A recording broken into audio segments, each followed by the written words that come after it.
Great, if we can hop on over to there it is. What are we expecting to see? We talked about that Kerrigan being a potential ban. Boom! Immediately taken away. Yeah, right there. So the other big pick here on Tomb of the Spider Queen, and has been repeated at this point, Azmodan. Who is actually going to wrest control of that? Will it be a second ban from either of these teams? So far, the melee assassins are out, and yep, the Queen of Blades, we love to see her play here. It's just not going to happen, though. Is this going to be a first pick Zeratul? No, they're going to go for Sylvanas. We do know that when Fan isn't on Illidan, he likes to play Zeratul. He will default to other heroes, but Sylvanas is a very powerful first pick, especially when you consider her ability to push with the Web Weavers. Yeah, so it seems like at this point they might be throwing it back to complexity. Yes, I was going to say the Zeratul might be in their hands at this point. This might be leaving Fan with some less desirable picks. We have seen him on Arthas earlier, maybe something he's not quite as comfortable, but we did see some very interesting games thus far. Complexity, they do get 2 picks. Yes, we're going to see the Jaina rounding This is actually really interesting because you mentioned Arthas. Jaina is the other hero that Fan has played in this event. He sticks to Illidan, Zeratul, Arthas, and Jaina. So by taking these 2 big assassins, they're trying to focus him into that Arthas slot. That's a good point. Now, we talked about the Azmodan. Jester, you brought that up. And I think that the either team that ends up picking Johanna, yes, there it is. We're going to see it. That might be foretelling a little bit that they are looking to go for this Azmodan strategy. We'll see if it gets banned out from complexity. I think it would be a fantastic ban coming up from complexity, but they also have first pick, so they're not gonna leave it up. Bam, that's 2. I'm 2 for 2. Let's go. Knowing that Johanna's already picked, they're not gonna run it without her. So that with that ban up, the Malfurion ban coming back and forth, will this lead us into an Abathur? It's not exactly the biggest of maps for the Tomb of the Spider Queen, with him, but Abathur on top of a Zeratul, that is something fearsome. I think either side would honestly be looking to grab that Abathur. Would be happy to take it at this point.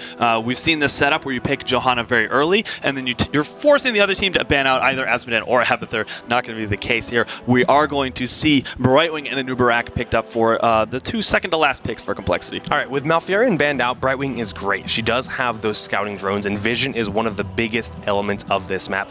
If you don't have Tastar, you don't have Zagara for creep, you're going to want to have those scouting drones.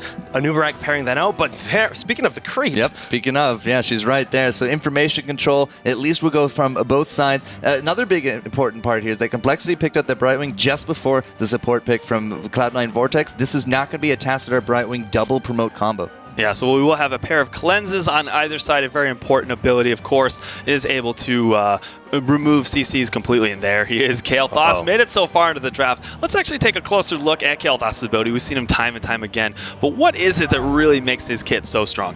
All right, so with Kael'thas, he actually has a trait called Verdant Spheres. This allows him to empower one of his basic abilities every 6 seconds. So you can power up that Flame Strike. You can apply 2 living bombs in a row, or you can make your Gravity Blast hit 3 targets in a row, like pretty much at once, which is very powerful. On top of that, the Phoenix, it's a 40-second cooldown heroic that controls a lot of space and dishes out a lot of damage. Yes, it's a lot of space control. Very, very good points, Jake. And I think that is going to round out the draft that we have for game number 1 between Cloud9 Vortex and Complexity. As far as I know, the game is ready to go, so I think we should try to hop right into it as soon as we can. Jake, what do you think? I'm ready. I just think I'm anxious to see these games unfold because this is a grudge match. Yes, Cloud9 Vortex, they want revenge on Complexity, and we're going to see that unfold very quickly. Okay, over on the right side of the map, playing for Complexity, we do have Cattlepillar is going to be on the Anubarak, Trummel on Jaina, Blinks is going to be on the support role for Brightwing, McIntyre, of course, on that melee assassin. He's going to be playing Zeratul and Hans, of course, rounding it out for Kael'thas. And on the blue side of the map, that is Cloud9 Vortex with Zixz as their support. Uther Tazza will be playing Johanna. Bobby Hankill on the Tassadar. He's known for it. Syracuse playing the specialist Zagara, and rounding up the team, that is Sylvanas, played by Fan. Okay, Jake, you mentioned the potential for the scouting drone and how important it is going to be in terms of vision control for this map. So we do have the Zagara on the side of Vortex making use for vision, but we do have that backed up. We do have the scouting drone for Blinks, so that's something that's going to play an important role. We've seen so many fights that have been happening today, time and time again, centered around these turn-in locations. Yeah, of course, just Tassadar, another big part of that vision in the map, a very aggressive start. When you have someone like Sylvanas on your team, you can lock down those towers and really just apply immediate aggression. I mean, you see, they just want to remove the ammunition, they want to get in there and just do some damage. Every bit counts. Some other interesting talents that I see are picking up a new Barak. That's going to be played by Cattlepillar, of course. Not going for the full Beetle build, at least not yet. He goes for the extra range on Impale. So that is an interesting pickup. Maybe looking for a very CC-oriented build. Speaking of CCs, McIntyre maybe finding himself in a little bit of trouble with Zeratul, always able to blink away in the moment's notice. Yeah, the other cool thing about the extra range on the Impale is when you consider controlling the turn-in points, it's really going to help you just do that more safely. You throw the Impale out, try to knock them up, stop them from turning those gems in. Can be very impactful in this map. Look at the rotations that we're seeing thus far out of Cloud9 Vortex. They're moving as 4 between these lanes, and we've talked about sort of the architecture of this battleground and how close the lanes are together. And it's really allowing for some very aggressive play thus far from Cloud9 Vortex. Yeah, and they don't really have to worry about Zagara in the bottom lane. She has all that creep spread to give her vision. She can stay perfectly safe time and time again. And like you mentioned, they're just roaming as 4, dishing out a lot of damage and collecting the coins very safely. Quite a few coins in their pockets at this point in time. Yeah, Tazza seems to be that gem collector at the time being. He does have the Knight Takes Pawn ability, which stuns out, and actually they force out a bird charge from Cattlepillar. This will probably force a bit more defensive play, at least for the time being, until that ability comes off cooldown. Yeah, Van forced to use that Haunting Wave just to get back to safety, but yeah, if you force out that burrow charge like you mentioned, I mean, you can really put Cattle into a position where he becomes too scared to actually commit to anything, and just gives you a bit of freedom in those. That's the Nubarak's safety. Yeah, like exactly. He needs that mobility to make sure that he can manipulate how he gets in and out of battle. If you're very confident, you're burrow charging in. If you need to make sure that you're safe, you get a lot of value out of the Locust Swarm. Play very close to the brink of death, and then you might use the burrow charge to get out. Well, our gem collector Tazza did turn in 20 gems. That is the first 20 in this game, and level 4 has been reached, where we do see Tassadar has picked up Promote. Yeah, we have a Promote on either side, one for Tassadar, one for Brightwing, of course, so that will sort of even the playing field. Nothing too aggressive in terms of how they want to push out the lanes, but what else do we have? We have an Envenom on either side for Jaina and Sylvanas, and I'm not seeing anything else, although we were talking about the Beetle build. We do see the Beetle talent picked up at level 4. Yeah, actually, Barak is one of the heroes where we see more diverse builds just across the board. A lot of different styles do work out. Fan taking a lot of damage from that Blizzard. The shielding is quite nice from Tassadar. They're just going to heal on up, back on out, and continue collecting their gems. This is actually particularly interesting. We might be seeing a shift in style for Zeratul players. Of course, they're still going for that auto-attack-centric build, but the most important thing I'm noticing is that the Regen Master has been picked up. So we're starting to see, most Zeratul players going for one or the other. They want the Seasoned Marksman so they can buff up their auto-attack, or they want the safety with the Regen Master so they can stay in lane longer. Well, just learn from your mistakes. Again, these guys just played each other yesterday, so definitely adapting from game to game. McIntyre, known to be very in-your-face with Zeratul, but having the additional sustainability, never a bad thing.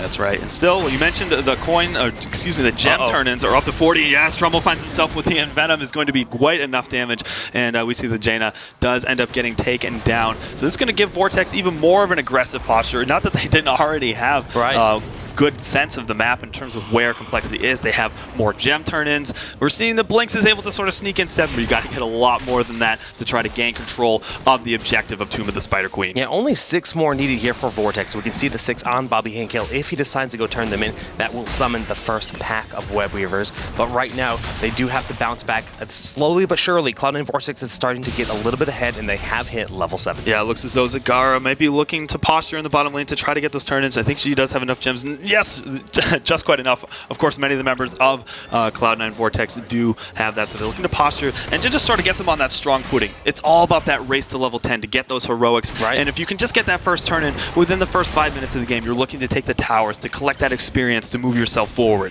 And that's exactly what we're going to see happen in just a moment. The Web Weavers are summoning for Cloud9 Vortex, and they're going to see how much damage they can do. Again, they have Zagara, they have Sylvanas. That is a lot of additional push power if you can do it efficiently. This is interesting. There's a decent amount of CC available for complexity, but we don't see the cleanse grabbed for actually either of the healers at level 7. It's actually going to be Clairvoyance and Gust of Healing for either of the sides. Clairvoyance particularly is surprising, but hold on a second. We do see the Polymorph being thrown down onto Zixz, and he might have a hard time getting himself out of this situation. A little bit of battling back for complexity. Yeah, they went down there for the Giants. We saw that full rotation out of complexity. Managed to pick off the one hero, but this did force the entire team down here. Tassadar pushing in that top lane with Promote, with those Web Weavers doing a lot of damage. We can see the bottom lane right now being forced by Syracuse. That's right. Okay, the follow-through for Zeratul has been picked up, so we are going to see that full auto-attack style. What else? We do have the cooldown reduction. Actually, no, the bed of barbs for a new Brack. That's a little bit more slow at this point. Anything that passes over the impaling blades. So that's going to be even more team fight control. So less beetle-oriented, more team fight-oriented. Yeah, Trummel getting quite low, forced back by Fan. We do see this bottom fort will surely be falling, actually just showing that picking up the Giants well worth it at this point in time. And Jaina will go down nice, condemned there by... Yeah, that's a really good job, Tazza, Yeah. with the condemn on the Johanna at this point in time. That's the second time that we have seen Jaina end up falling. So the positioning is going to have to be a little bit more tight. Usually we don't see Johanna being the super aggressor, usually played more for control, but well played for Cloud9 Vortex to get those types of pickoffs. I actually love that Johanna skin. I didn't realize it was her for a brief moment. I'm like, it juked me so hard.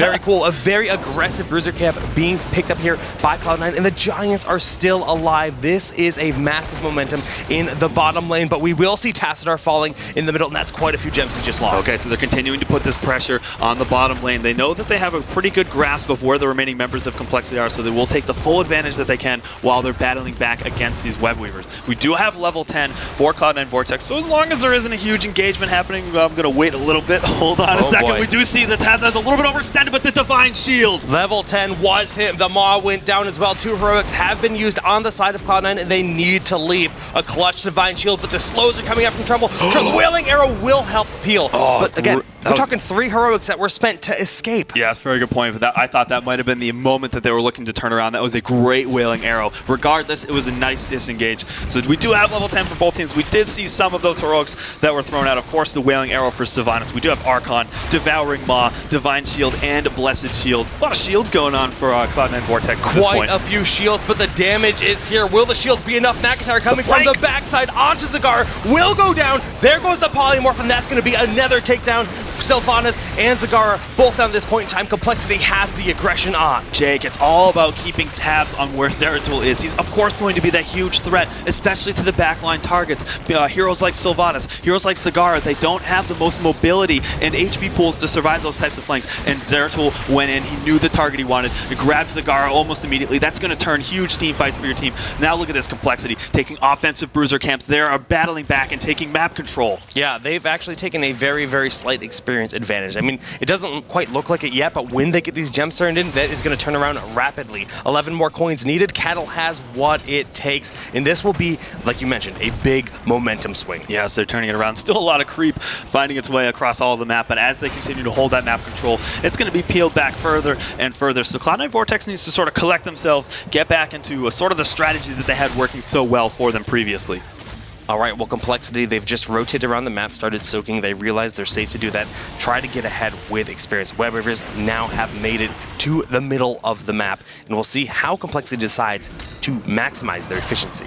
Okay, and structure-wise, we're pretty close. 1 fort taken on either side, and that really does sort of mean a lot in terms of how the efficiency for these web weavers is going to make a lot of sense. If you have one of the set of the web weavers that's pushing a lot further forward than the others that are lagging behind, it makes it a lot easier for the enemy team to just sort of rotate and clean them up in a very safe manner. So something that these teams will need to try to consider as they move forward when they make the turn-in points. Nicely placed scouting drones, but we do have the Blessed Shield going down. Wailing Arrow to try to peel, but Jaina is getting quite low. A beautiful condemned Cattle forced to go out with a burrow charge, and oh my goodness, the Blizzard is buying enough time. A beautiful Maw, almost going to save Tazza, but not quite. Bobby in the backside, he has to run from McIntyre. The Divine Shield, very, very well placed. Cloud9 fan, he's actually going to end up taking out McIntyre with another great play, and it looks as though Skarda will get polymorph. Will they be able to take her out the spell shield? Looks as though it might be enough to Divine. No, once again, McIntyre with the plays is able to get to the backline and take Skarda out. It doesn't matter how tricky this puzzle is, compLexity is figuring it out and picking Cloud9 apart.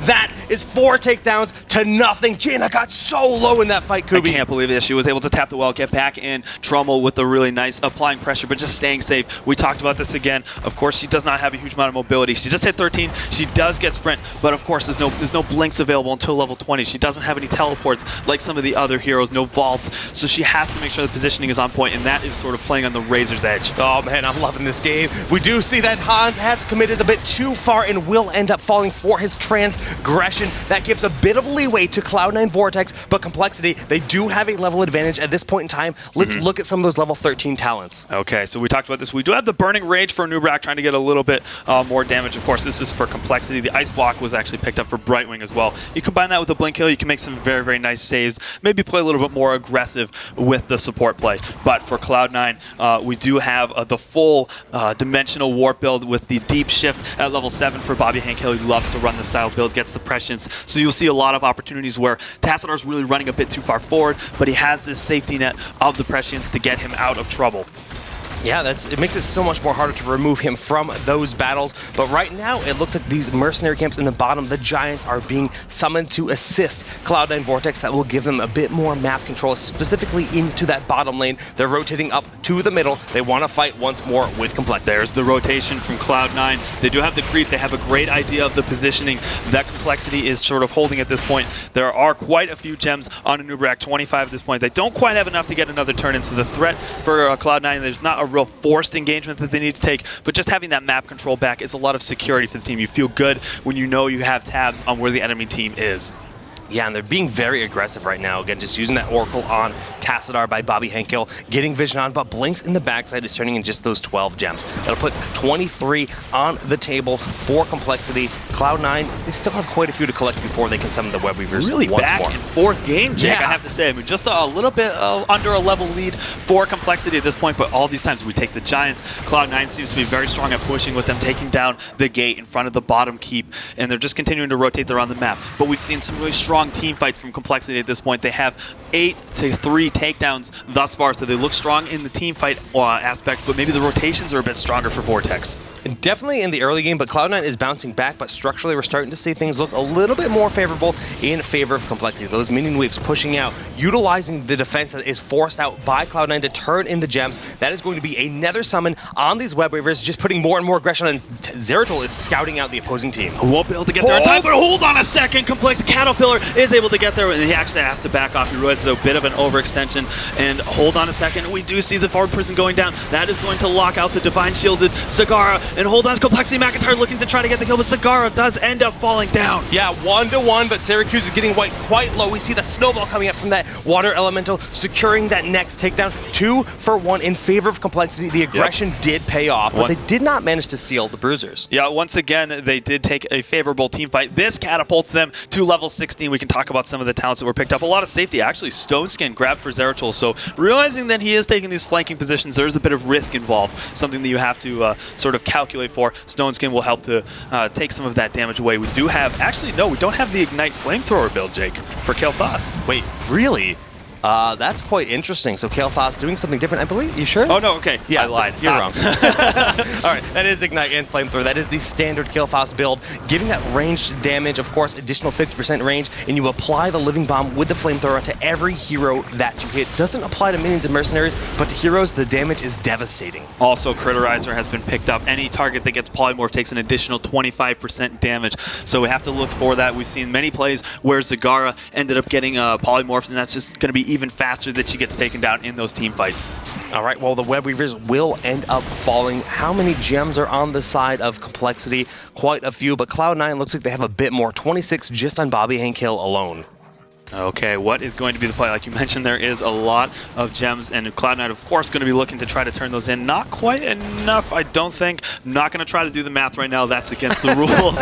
So we do see them posturing around, but complexity knows it. Yes, of course, the flank. The flank is always there, and he's looking to try to pick off those last targets. Bobby Hankill, does he have the Oracle off cooldown? That's going to be playing a large role in terms of keeping tabs on where Zeratul is. He's just playing peekaboo with the enemy team, coming from the shadows, just doing his damage to a single target, which just scares them away. Even Tassadar, who is a very sustainable hero, very slippery, hard to take down, he is terrified of that. Of course, he has the Dimensional Warp at this point at level 16, so you pair that with Prescience, that's so much HP gain. You'll see he sort of turns invisible and invincible for a short amount of time, gains a lot of HP back, especially when you pair that with the Deep Shift ability at level 7. So that's what Tassadar is going to be all about, getting to that backline and just staying safe and applying a lot of pressure. Right now, it's just Cloud9 rotating, trying to turn in the next 3 gems. They want the additional map presence before they take that next team fight. And Zeratul is just keeping tabs on, forcing them off of that turning point as often as they can, but it looks like they have succeeded. Bobby with the tricky plays in the top lane. Yes, it's strong. That's sort of what they needed at this point. Like we said, the takedowns are well in the favor of complexity, so they have to keep making use of the map objective. Maybe turning in for these mercenary camps, they need something to make sure that they can continue to put pressure on complexity outside of the team fights if they can't seem to be finding their footing there. All right, well, it is still a full level advantage in favor of complexity, but they are on the same talent tier. So this is still a great fight for Cloud9 to take, especially because they want to get back in this game before the Storm talents have been reached at level 20. Okay, pinning complexity back to this remaining fort on the top side. They still have the middle one as well, but this could be a little bit of a cash cow in terms of experience for Cloud9 Vortex. They do have those web weavers that are pushing out a little bit staggered across the bottom of the map, maybe providing a nice distraction. Yeah, that web weaver is still nice and healthy. Actually, all three lanes have one marching down them. Mercenaries contesting the middle ones, they just fell, and we can see just the very passive aggression, right? They're pushing in, they're making sure they get that experience from the structures, but they don't want to commit to a fight on the enemy side of the map. Yeah, looking to try to even up that experience. It's not the hugest of leads for complexity at this point, but they know that if things continue the way they're going right now, hitting level 20 before Cloud9 Vortex, that could provide quite a bit of a sort of a timing attack while you have those Storm talents. It really can, and they've really caught up in experience nicely, went from being down a full level down to being down just about half of a level, and they're getting to a very aggressive posture, but beautifully placed scouting drones will reveal the positioning on Cloud9. Yes, yes, of course. Okay, so they're backed up to one of their keeps at this point, already down to half HP, thanks to the strong push from the web weavers. Been a bit of a passive game thus far. Complexity not really trying to push their advantage too much. They realize that taking the wrong fight, or maybe if Zeratul gets caught out of position, is seen by Tazza, that's going to be really important. All right, well, they have a little over 30 gems available on the side of complexity, so they're getting very close to being able to summon another pack of those web weavers. Trying to turn some in right now. Trummel, McIntyre, both channeling that top lane. Bobby should be able to use the Oracle to reveal their positioning, does just that. They might actually have exactly enough. It's going to be very close. So Cloud9 Vortex realizes this is going to be a contention point. They have to keep their tabs and eyes on this, most notably through the creep. We can see that time and time again. Those creep tumors are playing a huge, vital role in giving that vision. It's such a massive skill set for this map. We see a lot of Zagara here in Tomb of the Spider Queen specifically for that vision that you're talking about. And it's just really cool to see those adaptations for different heroes on different maps. I talked about things remaining status quo, and if things go the way they are, Complexity will hit level 20 before Cloud9 Vortex, but they are posturing to take the boss. McIntyre just going in, poking, taking some damage. We do see that the Zagara has thrown them all down. More importantly, just to block for this gateway. Yes, but the mob being down, that's one heroic use. We see the invulnerability going off in the middle. Sylvana's going to keep her alive for the time being, but Johanna not going to be so lucky. Tazza trying to back on out of this. Cloud9 is in full retreat from Complexity, who will likely go to take the boss from this win. Yes, the boss is very good. We do see the distraction of the Giants in the bottom lane. They might be successful enough, yes, especially with Bobby Hankill looking to try to continue to apply that pressure. But is it worth it? If you lose the boss at this point, that is going to be an insane amount of pressure in the top lane. They saw Tazza and they thought it might be more of a commitment than just one hero. They were considering going back to base, but they say, okay, it's just one hero. We can actually continue to pick up this boss. Tazza should succeed in grabbing this bottom keep, but yes, they do have to respond to that boss, and that'll give them ample time to summon more web weavers. Of course, when those keeps are taken, in this particular case, in the bottom lane, that means you will have catapults now pushing there, a much stronger minion that throw down AoE damage onto the waves. If left uncontested, they will push heavily to the core, something that Complexity is going to have to keep in the back of their mind while they're continuing to put this aggressive play across the map. And Complexity has hit level 20, granting themselves those storm talents. The boss will get through a good portion of this wall. Cloud9 currently responding to it, and it looks like Complexity is going to get aggressive. We talked about some mobility for those less mobile heroes, particularly Jaina and Kael'thas. They do have both of the Storm now, a rewind to each for Brightwing and Zeratul, and of course the Hardened Shield for Anubarak. The Phoenix goes down this top keep, getting the shielding from Tazza, but it's going to be incredibly difficult to keep alive. We see the Divine Shield used on Sylvanas, Water Elemental going for the keep, and the Void Prison just to lock them out, ensuring that keep's demise. We've seen a lot of Void Prison play today, in particular locking enemy heroes out for making sure that they cannot defend critical structures. We saw one earlier today in front of the Hall of Storms, and that was actually a very nice play from McIntyre just to make sure that they could take this keep and sort of even out the structure advantage. All right, well, The single Web Weaver remaining in the bottom lane. They're going to go down there, maybe escort a little while, but it will expire over time. Web Weavers don't actually last forever. Even if they're not taking damage, their health bar just slowly falls. Jake, has compLexity done enough with this experience advantage that they have? They had level, or over level 20 with those Storm Talents for some time, but should they have forced a fight, or do you think taking the keep is enough? I think taking the keep is nice, but yes, like you mentioned, that was an advantage where they could have pushed it a bit further. Committing into the core, never really the safest option, but having the Storm Talent advantage, well, they've lost it. Level 20 just picked up by Vortex. This game is dead even, Kubi. Okay, even more mobility. Grab for Sylvanas and Skarda, 2 Bolts of the Storm. We do have that improved Archon for Tassadar. It's a little bit of increased range and, of course, damage output. We see the redemption on Ufert, so when he ends up falling into his trait form after he's being taken down, he does respawn with half of his HP. It can be a huge turnaround for some of these team fights. Still waiting to see what Johanna's talent is. Could be the Indestructible, making her even more difficult to take down in fights. Oh my goodness, Johanna did get attacked there. She is very hard to lock down. Of course, having the Iron Skin to just walk away from that battle. The team does need to kind of get their composure. They need to get together as 5, get ready for a battle. I believe most of the heroics are ready and up to go. Yeah, as far as I know. So both these teams are sort of just posturing around each other. They realize that a lot is going to hinge on this next fight. Sort of the gates are open, as Jake, as you like to say, for both teams. Are open. With the keeps down, you can now attack the core on the enemy side. So a large team fight that goes in the favor of one team or the other, they will be able to end the game. And look at this, they're all posturing as 5 in the top portion of the map. They know that is the most pushed out lane. They're just kind of hoping that compLexity gets aggressive so they can try to find a single member and blow them up as fast as possible. But that's not going to be the case. compLexity playing very passively, very safe, never pushing without odds on the opposing side. Yeah, trying to keep that map control. Once again, there are quite a few gems available for Cloud9 Vortex, and I'm sure that they're looking to try to push out on the map so they can get to those coffers to turn in. We do see, actually, Bobby Hank Hill making use of that prescience so that he is able to sort of poke that back line. But is it going to be a mistake? He does get silenced. Yeah. He does still have his dimensional shift, or the prescience, excuse me, off cooldown. So he's not completely in trouble, but sort of pushing them back constantly back behind their keep walls. That was very interesting. I mean, Bobby did act as basically a ward in the front line for quite a while, but so many heroics went down that we saw the Blessed Shield. We saw the Divine Shield. The Blink was used by Syracuse. I mean, so many heroics were spent. Yeah, I think given that, of course, compLexity is going to be well aware they saw those being thrown down, and that is going to mean a large window of opportunity. They don't want to overextend a little bit too much, but this might be enough for them to pressure to just try to force a team fight. They want them to come out past their keep and just say, hey, come on, try to, we want to push this advantage. If not, we're just going to push into your keep and try to see what kind of structure damage we can do. Yeah, and they're pushing them away from this top lane. The Maw will connect with 2 targets, and that's going to be a very fall collapse onto Zeratul. We see the shield keeping that Nubarak alive. Burrow charge onto Sylvanas.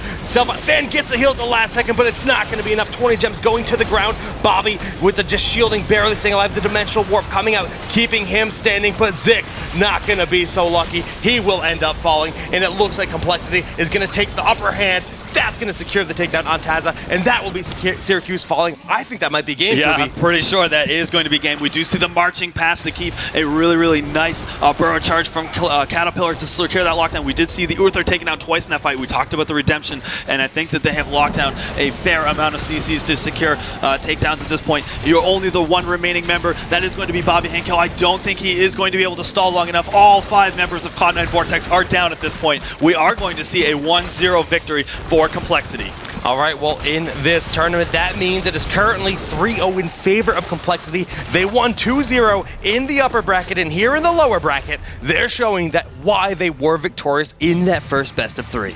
Yeah, absolutely. We talked about the fact that maybe compLexity was a little bit cold after having to wait so long after their first series yesterday when they had to go up against Maelstrom. But today, so far, they have been looking really, really strong. Very concise games. We saw, 2 13-minute games when they were playing earlier in the lower bracket, like you mentioned. So we can see now, of course, that the score is going to be 1-0 for compLexity. Jester, what'd you think of that game? You got some sweet replays for us? You know what? I felt a little out of place because there was no Azmodan. It's just like, what could these guys possibly be doing? But the ebb and flow was really good. And again, compLexity really showing their strength here because this is not the first time they've done this on this map to Cloud9 Vortex. And as it seems, history will repeat. We will look at a level 12 clip a little bit earlier on to show the tenacity here of the teams. We're going to be loading into that here just momentarily. And here we go. It was just on the back of a Web Weaver harder push, but at the same time, Cloud9 Vortex, they rallied really hard into this one, and they're going to be looking for this big engage right here. Who are you going to be looking at? You're going to be looking at this Johanna. She's going to come right into the back here, and this is going to be a Bless Shield, and Bless Shield. The perfect positioning right there for her. It couldn't have been better. What else is going to be coming down the line? It's going to be a Silence Arrow, the Wailing Arrow, and it's going to be landing on top of the Jaina. It's all about trying to remove Jaina out of this comp because she is a big chunk of that damage there for compLexity. But, as luck would have it, as we advance the replay, this is, again, a very tenacious team. Bam, bam, bam. Silence Arrow, she gets down extremely low. The Condemn as well. Johanna's still looking for that Jaina, but they just can't solidify it, and now they're way overextended, and this was their chance to kind of capitalize on those kills. Johanna is going to drop, and just the rest of everyone, it will end up being a team wipe in favor of compLexity. Just, again, the tenacity is unreal from this team. Yeah, and it really showed how strong Zeratul is at cleaning up those team fights. Time and time again, we saw him open up the team fight and then make use of that follow-through and focus attack to apply a lot of pressure to the back line. All right, guys, well, once more, that puts the series at 1-0 in favor of compLexity here in the lower bracket. Again, this is your tournament life. So if you fall here, you are done in the June North America Open. Not a good feeling to be knocked out at this stage. No, I don't think so. Of course, compLexity really looking to get their second rematch against Cloud9 Maelstrom. They want to show, hey, we're playing strong right now. We can continue this forward and get that really strong rematch. And if you guys want to also play Heroes of the Storm, it is, of course, free to play and download over at heroesofthestorm.com. So if you guys want to try out Zeratul, see if you can make use of that Zeratul follow-through focus attack build. It's a lot of fun just sort of jumping into the enemy lines. You guys should, of course, go over to heroesofthestorm.com to get that game. But on that note, guys, I think we're going to throw to a quick commercial break. Set up game number 2. We'll be back in just a few.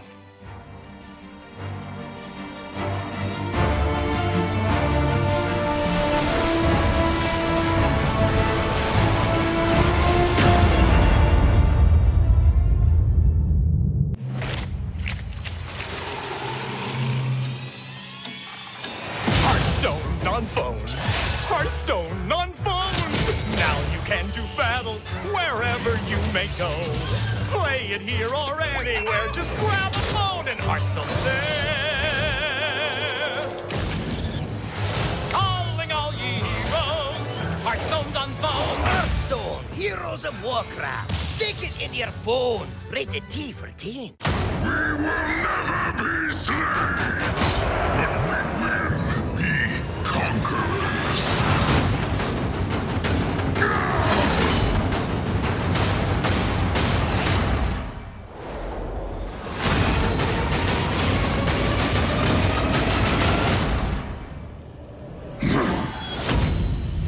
World of Warcraft, Warlords of Draenor. Boost to level 90 instantly. Available now. Rated T for teen. Come out, wherever you are.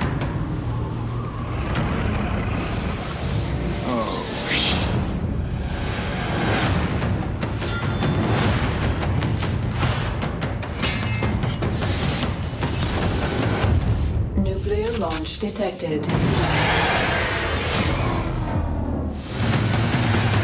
Heroes of the Storm. Get it free at playheroes.com. Rated T for teen.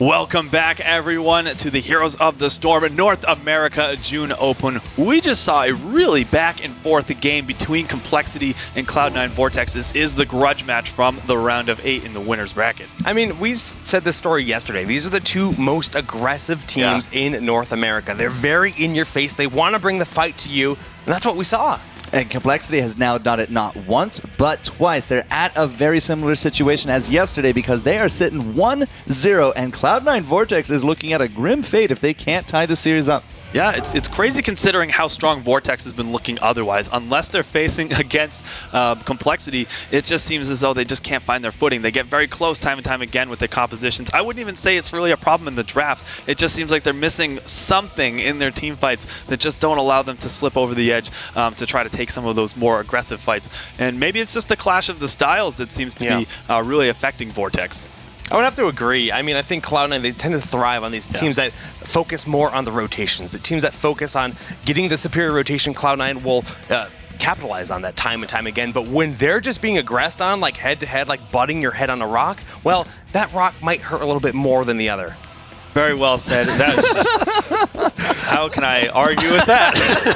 We have Analogy. no response to that one. Yeah. Good. Oh, my goodness. Okay, let's get into the next map. Of course, we are going to be on Dragonshire, so we can take a little bit of a closer look onto what this battleground entails. All right, guys. Well, Dragonshire, of course, is one of the original battlegrounds in Heroes of the Storm. It is a 3-lane battleground, and there are very many mercenary camps, 5 in total, 2 camps of the Giants. They are the Bruisers in the bottom center and 2 Bruiser camps in the top portion. You control the shrines, and if you control the Sun and the Moon Shrine, you can free the Dragonite, which is located in the middle of the battleground. Utilize that to devastate your enemy team with that massive pushing potential.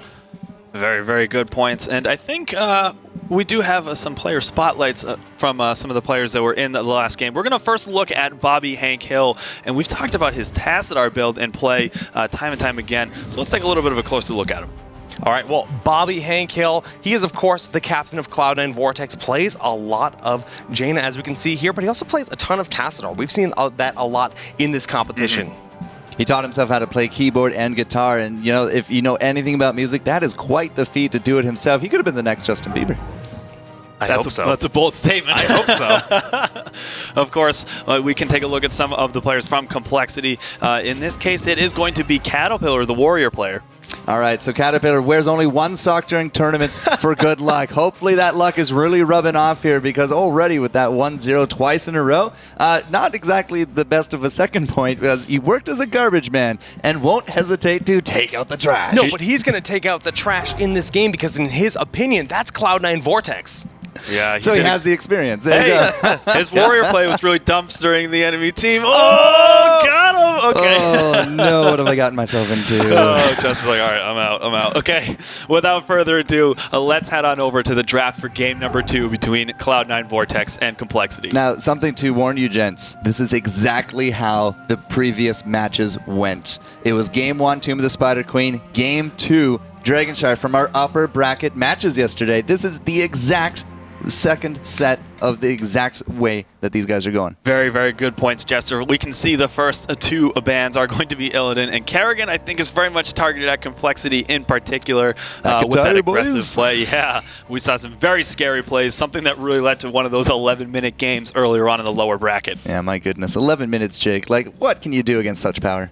Well, that's a lot of aggression. Well, Jaina will provide a fair amount of that aggression as well, having one of the most powerful kits just for dishing out damage and locking down the opposing team. Very strong, but there is the melee assassin. Man, he's trying to get some of those heroes he really likes to play. He didn't want to get stuck on Sylvanas last game. He wants to show his skill. Well, I guess he could still play Sylvanas at this point, because they did also pick that hero up. But he is so strong on Zeratul. We've seen plays time and time again on Fan for Zeratul. So we'll have to see how they round out the rest of their composition. So, can we put a Tassadar on the board? Well, all right, Johanna, I'll take it as well. Still a strong warrior, but, you know, one more pick. Asmodean once more into the fray. compLexity game, it is not fooling around. Let's take a look at Asmodean's card. We've seen his power time and time again in this tournament. He has that Globe of Annihilation, the Summoned Demon Warrior, and All Shall Burn. That makes him have a pretty decent kit, but it's really about the Globe, Jester. You pair that with the Blackpool. What does that do? It does a lot of damage. It's not only do you stack up towards something like 500 at the cap, but Blackpool 75% more. That's when you get to see 11, 12, 1500 damage globes, and this has actually won for compLexity before.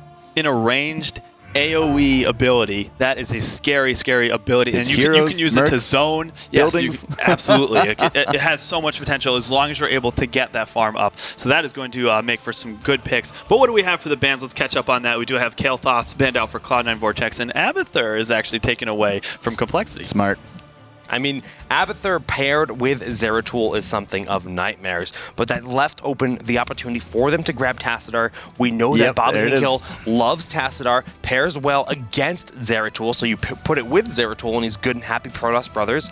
But the synergy with Brightwing, Jester, explain that for us. It's absolutely insane how many times we've seen this comp get attempted. We've seen bans, we've seen splits, but when you get these two together, it's shields, it's heals, it's mules, and it's double promote. And taking both of these from from Cloud9 Vortex ensures that we don't have a double promote for Azmodan with his General of Hell to go with like a Brightwing or a Tazza, or, heaven behold, all three, a triple promote synergy. They could have easily finished off with that right there. So I think those are amazingly good picks there from Vortex. Good points. compLexity looking to round it out. They will grab their support. That is going to be Malfurion, and actually a second warrior, and that's probably a big reason why they grabbed Malfurion. It is going to be a new Barak. Every time we've seen double warriors, Malfurion has really been hot on the tail of that comp. But Johanna, Barak, this is again going to be like a really big control comp coming out of them. And early game, it's about feeding those Azmodan stacks. Ooh, but Muradin is going to be that final pickup. He is just a ferocious warrior, leaping into battle with his beautiful beard and throwing those stuns at your face.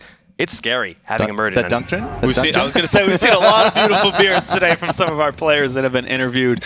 But yeah, this is going to set us up very nicely for game number 2. What do you guys think of the drafts? Who do you think won?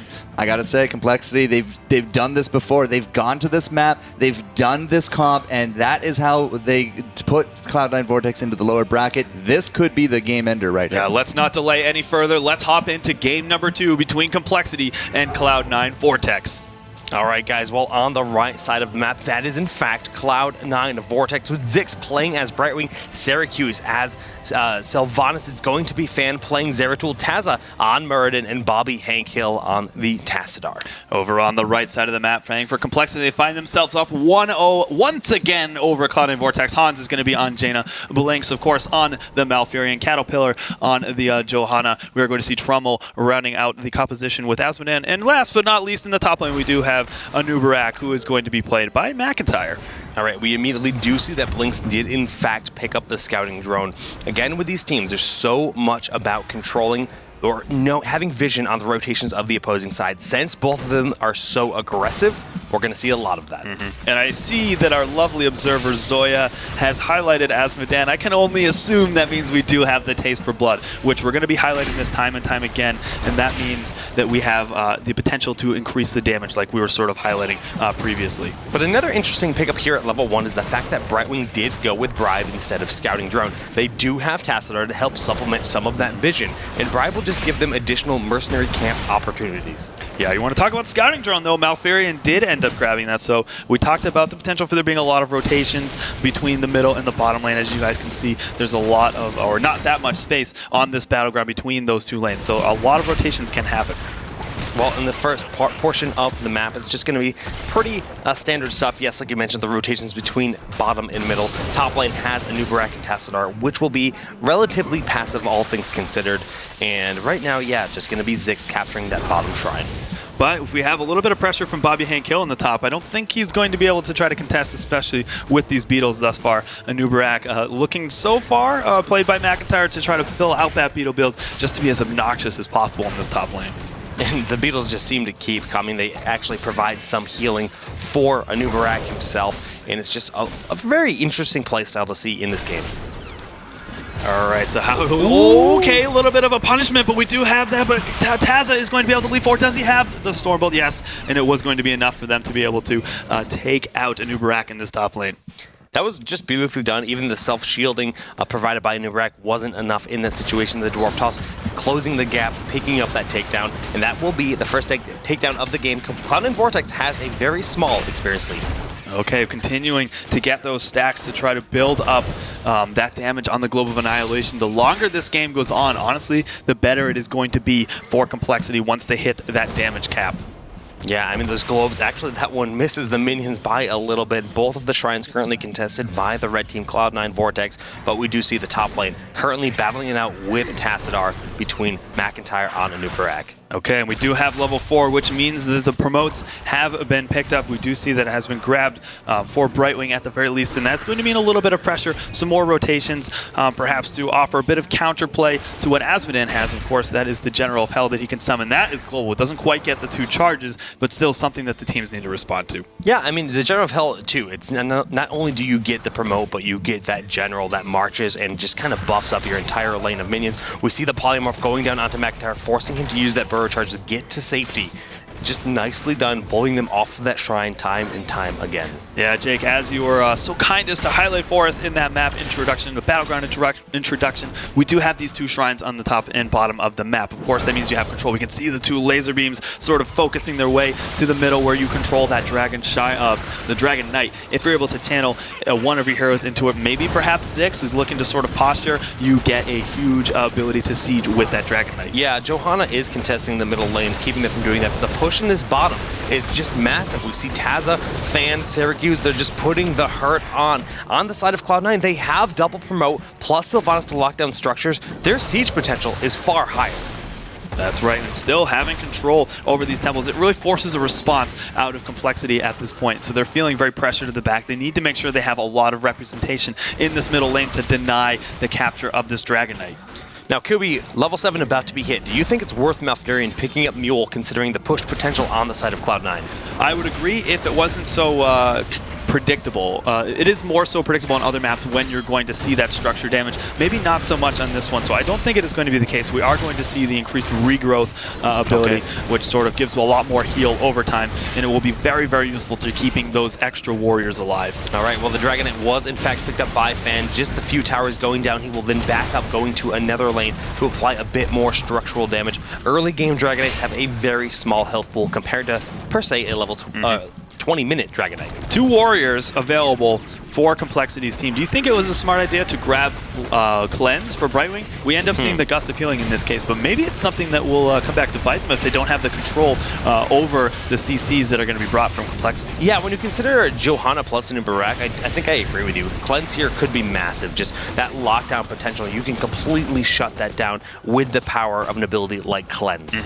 We'll try to keep you guys updated on the amount of bonus damage that an Barak has, as we can see this strategy very well displayed there in the middle lane from Johanna with the Knight takes pawn, but we are at just a little bit above 100 bonus damage. All right, guys, while we see the rotations happening in the bottom lane just to defend that fort, the aggressive mercenary camp, you can see that back tower received a lot of damage, but the Giants, they're back up, ready to be captured as these bruisers are captured for Cloud9. Okay, yeah, 150 bonus damage at this point. It's a very, very nice marker to hit if you can get there well before level 10. But once you hit level 10, you have those heroic abilities, the Black Pool. Like Jester was saying, that is a 75% bonus damage increase, and that is going to do a lot to help him clear out those waves and ultimately hit that point where he is a monster sieging. Let's talk about those waves. The waves have been so much more beefy on the side of Cloud9 Vortex, and as a result, they've taken out far more structures. And just the towers. Full level advantage, heroics have been hit. This is a big timing for them, Kubi. Yeah, making use of the bribe. They were able to take the offensive Giants at this point. The promotes have really just been breathing down the necks of compLexity at this point. They do have level 10, so they're looking to get aggressive. Cloud9 Vortex. Yes, we can see Fan and Zixz putting the pressure on Cattle. Johanna, not an easy target to take down, but they are looking to try to put the pressure on at the very least. They should get themselves at fort. Yeah, and the root was used there, so Blitz isn't going to have the root for a few more seconds. Bobby split pushing with those bruisers and the promotes in the top lane. The damage is absolutely everywhere, but compLexity about to hit level 10, picking up heroics of their own. Let's talk about those heroics for Cloud9. We do have the Avatar, the Blink Heal, the Silence for the Wailing Arrow, the Void Prison, and the Archon. For compLexity, we do have the Black Pool, of course, we talked about that, the Locust Swarm, the Tranquility, the Blessed Shield, and the Water Elemental. And Black Pool, that just makes Asmodee get so much more scary more quickly. We're going to start seeing those stacks ramp up, but nicely done, preventing him from using the Hearthstone. Even if you deny him from hearthing a little bit sooner, he can't get that mana, he can't collect stacks. It's just great stall tactics. Yeah, you need to be able to slow Asmodee down. That's really the big deal, sort of the name of the game for Vortex. They're putting a lot of pressure in the lanes, especially with those promoted minions. But more importantly, yes, the distraction tactics, even just forcing the Asmodee back for just a moment later than he wanted to be, allowed time for Cloud9 to take the Dragon Knight. Yeah, the distractics were real. Fan going to be in the Dragon Knight once more, going to see how much he can do. We see that wall is completely exposed, and the Dragon Knight, again, gets stronger throughout the game. The later it is, the more powerful the Dragon Knight. Still always a threat in terms of pushing down structures. We can see the Trummel on the Asmodee is looking to try to contest as best as possible. The silence is big! That is a big Wailing Arrow, but they have the follow-up. Tranquility is healing up the team nicely, and once you see that go down, you just want to back on out. We do see Dimensional Warp being used by Bobby Hinkle, but he pops the Archon. The Tranquility is gone. They want to turn this around. Cloud9 Vortex fan is, of course, in the Dragon. Took a lot of damage from the all-shell burn from Azmodan, and the final dunk is going to be not quite hitting the Dragon Knight, so still continued pressure, but maybe this will give Fan the opportunity to hit a nice Void Prison if he sees fit to try to put pressure on compLexity. Yeah, no one actually fell in that battle. You see the Globe just picking up a few minions, increasing the power on that, and it will be just everyone falling back. Fan was thinking a potential flank might be needed. I believe he does have Void Prison up and ready to roll, but wow, that split push from Azmodan. Yeah, we're going to see not probably as an aggressive of a game as we saw game number 1 because of this Azmodan, at the very least for compLexity. They know that they have a situation where they need to get to the late game with that strong Globe of Annihilation. The promotes, honestly, are much better at just sort of giving you the gameplay where if you can out-rotate your opponents. So we're seeing a lot of sort of dancing around the map, and it's a different sort of skill set in terms of how you want to go about achieving the victory of taking down that core. Yeah, and we actually have that bit of a party bush set up in the middle of the map that is kind of constantly waiting around, seeing if anyone is going to pass through those bushes. Of course, face-checking the middle of the lane is a common thing to do. Okay, level 13 has been hit for Cloud9. We do have the Thunderclap upgrade, so that's 300% bonus damage to a single target. So if you see a lot more burst damage all of a sudden for Murden, that's exactly why. We have the Spell Shield for Sylvanas as well for a little bit of extra safety to sort of deal with that Azmodan. Cattlepillar knows that they are postured here. He wants to flank with Johanna, but he's realizing it might be a bit of a risk, so he's backing in out with the rest of his team. The Globe here will help them push back, but it's triple promote plus Giants. They just want to help siege this up. Yep, they're just playing patiently. They don't need to aggress too far. Anytime that they're providing distractions for these Giants to just continue to wail away at this keep wall is always going to be a win. Yeah, well, the Giants, you know, they're getting quite low. The Blizzard's coming out will eliminate them just about, and that should force Cloud9 to fall on back here, because pushing on in, they don't have a talent advantage. There's no massive lead or positioning advantage for them. Okay, apparently, compLexity is scared of a bit of burst damage. We have 2 Spell Shields, one for Nubarak and Johanna, and 2 Ice Blocks, one for Malfurion and Jaina. So I fully expect to see a lot of plays in terms of denying particular skill shots with those Ice Blocks. And of course, we do have the March of Sin for Azmodan. This is going to make it very difficult for Zeratul to get that kind of burst that he's used to doing. Kind of a direct response to that Hero of the Globe going out, doing a fair amount of damage. We see the Archon has been used in the backline, but Bobby is backing on out, and the bottom shrine will go the way of compLexity. A fair number of heroics have been baited out on Vortex's side. Azmodan just continuing to farm. Has Tazza overextended a little bit. We do see the really nice Wailing Arrow. That will follow up into a nice takedown on Jaina, and the Invulnerable, the Ice Block on the Tranquility is going to be able to keep compLexity McIntyre alive. I think he will be able to escape, especially through the use of those Locust Swarms. Oh, a beautiful route to keep Blanks alive as long as possible. The Singularity Spike was juked, and the shield's coming out. He's gonna be able to live through that. Beautiful plays by compLexity. Okay, and a whole lot of going on there just to get the takedown of Jaina, but they will take it. And more importantly, this gives them a lot of map control. We see the Bobby Hank Hills rotating up to the top lane. It's so important that they're not even going to try to take down that wave in front of the fort. They're willing to give that up if it means they can get an 11.5-minute Dragonite. Yeah, they're getting very aggressive. Both shrines are under control, and we will see that is going to be a fall on Johanna, picking off their tankiest warrior. They have to clean up this top lane, but that should be another Dragonite, Kubi. Yes, and that's going to do a lot to catapult them forward past level 16. They want to get that talent tier advantage. Cloud9 Vortex fan will be able to get into the Dragonite once again. We saw that he got a lot of work done, but I think now they're sort of setting their eyes to continuing to take that top fort and maybe even look to take a keep. Kubi, we were looking at compLexity being ahead in experience, but now it's a full level lead with a talent advantage for Cloud9 Vortex and a Dragonite that still has 54 seconds remaining. What a big swing and momentum. Yes, Bobby Hankill with that full dimensional shift build. Now he does have that deep shift, the prescient, so he's going to be, once again, very, very difficult to take down in these fights. The blood for blood on Sylvanas. We do have the double bombs on Zeratul. The stone form is going to be able to keep Murden so much further alive. Oh, the Wailing Arrow will connect with 2 targets. We saw the shield go out, not quite hit, and that is going to be a full-on retreat out of compLexity. Wow, I gotta say, you know, a lot of big plays. Those Wailing Arrows have been very much on point from Syracuse, so gotta give him credit for that. He's been hitting at least 3 members of compLexity every time he throws it out, and a 2.5-second silence is a big deal. All right, well, we do see the Globe going on in. All Shell Burn being used on the Dragonite, trying to melt it down the best they can, but it still has another 5 seconds. Not really going to do much else with that Dragonite. Yeah, we like to call that the bridge of death, honestly. It's such a difficult path to retreat out of. You're more or less putting your team in a large group. And what does Azmodan like in particular? What does Johanna like in particular? Pulling people into groups to allow for a lot of value on that Globe of Annihilation. Yeah, clumping is their favorite activity, and Bobby Henkel, he is not afraid, of course, having many versions of Escape available in his kit. We see Brightwing just pushing out this bottom lane. Right now, it's just, the name of the game is out-soak experience from compLexity and hit level 24 those Storm Talents first. Of course, yes, and that passive play is also going to carry over a bit into Vortex's strategy as well, considering those promotes, and that they don't necessarily have the most aggressive lineup. Yes, Zeratul will be able to get to the back line every once in a while, but the positioning thus far has been fairly strong for compLexity. Only the 3 takedowns on Vortex's side.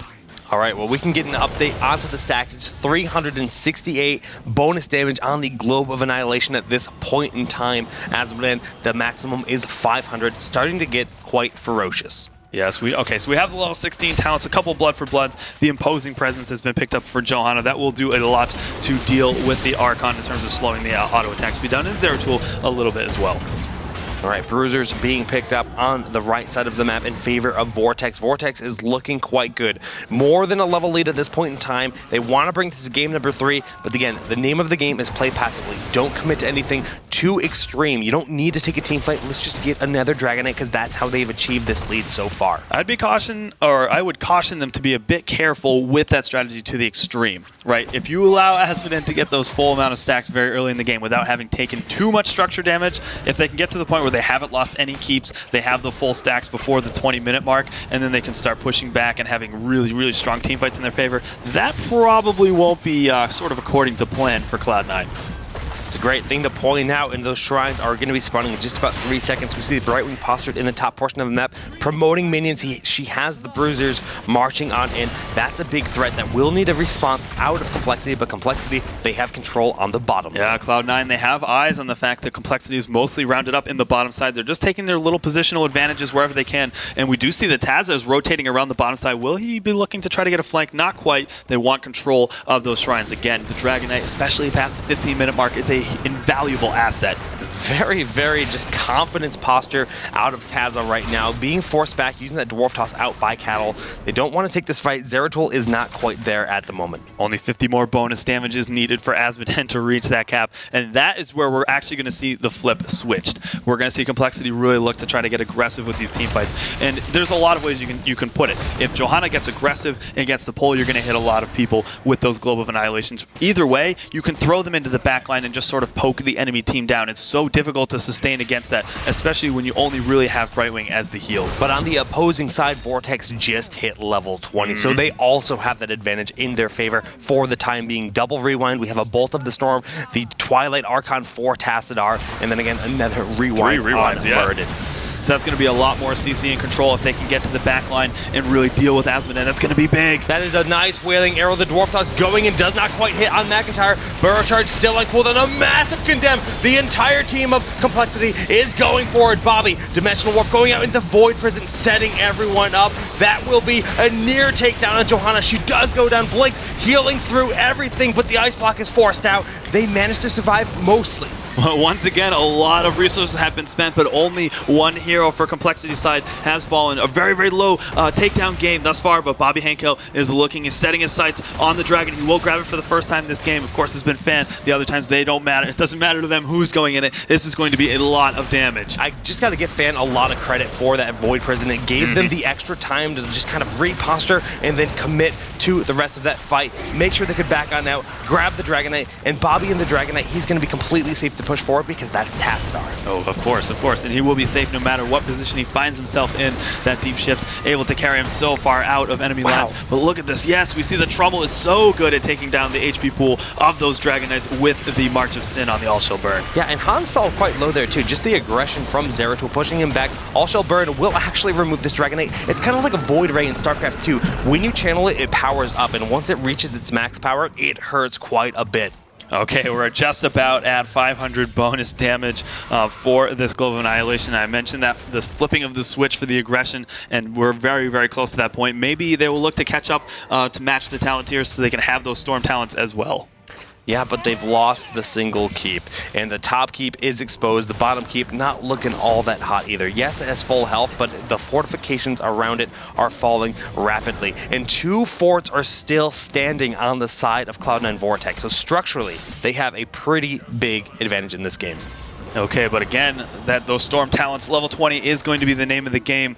And we just see the complexity is looking to sort of stay back. They really want to hit that level just to make sure they don't overcommit because of how strong those abilities are, especially the rewinds that we see on Murd, and that provides so much control if you rewind that Storm Bolt. He does, of course, have that Piercing Bolt. 4 potential targets can be CC'd out for Murd. Rewinding his whole kit. You can Dwarf Toss in, Dwarf Toss out. Such a very cool power spike for him. But we do see the flank coming in, that Twilight Archive. The Wailing Arrow will pick up the takedown on Jaina. A big part of their damage has been removed. Void Prison locking out the Anubarak and Malfurion. He's the focus point. The Dwarf Toss going in. They're trying to lock him down. Zeratul, will he succeed in doing so? No, the heals are just too much. Yes, the Tranquility is way too good for keeping so many of those members alive. They are able to get to the back line and cut their losses at the one takedown that is Jaina. Time and time again, these teams are just butting heads, sort of proverbially beating their heads against the rock like Jake alluded to a little bit earlier, but it is going to be just that one takedown, not enough to really grab a solid advantage. I just gotta hand it to everyone in that fight, and beautifully initiated by Vortex, but complexity,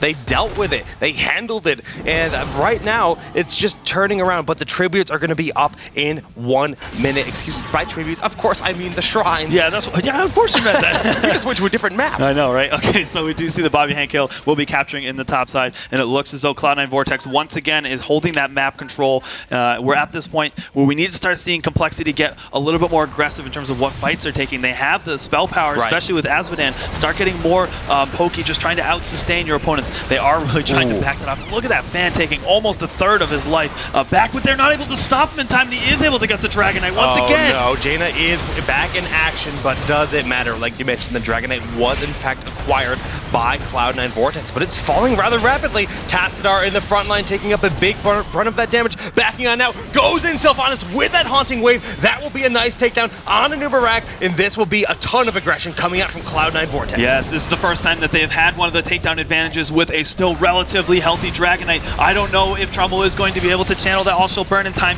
just to get that HP pool down. They really need that. We see the fan is setting his sights onto the core. He doesn't care that Azmodan is there. Are they going to be able to take this down? It's a 20-minute Dragon Knight, but they are focusing it brilliantly. The rest of the team is there. Condemned goes out, trying to lock them down. Fan should still have the Void Prison to buy extra time. There it goes, blinking over to the other side. I think Cloud9 Vortex is gonna do it, Kubi. Yes, they have been able to. Another well-placed Void Prison from Zeratul, this time on the side of Cloud9 Vortex, and that was able to secure them that, along with the Dragon Knight, to put a lot of pressure onto the core.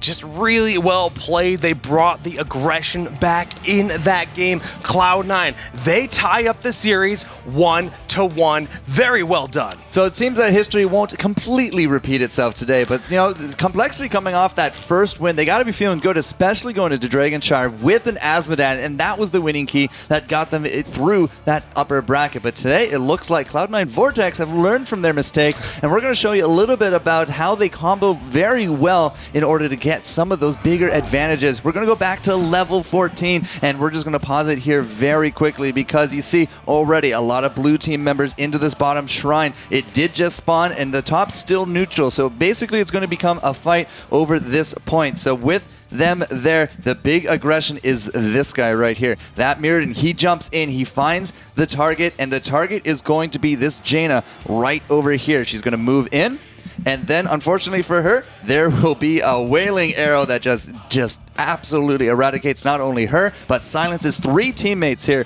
from complexity. And if we see, as we advance into it, they just cannot keep up with that kind of aggression. So Cloud9 in, there's the silence jumping through, gone is the Jaina, and now with that Malfurion, it's a really good move from the Malfurion with the Tranquility Ice Block, but still, look at McIntyre, he can't continue on, and they will just have to get out of dodge. And on that back of that, they get themselves the second Dragon Knight of the game, which did catapult them really into the third, and then obviously the win.